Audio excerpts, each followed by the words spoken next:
Hello friends, welcome back to the many video guys at my YouTube channel. Today friends, we are going to talk about how can we enable backup my data in a Tecno mode.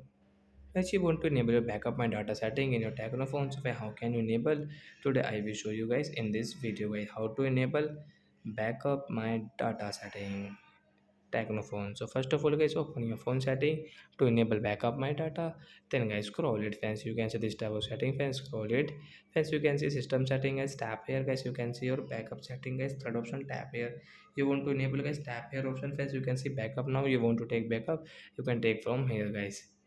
If you want to guys, so you can use your backup my data setting guys, you can enable from here guys.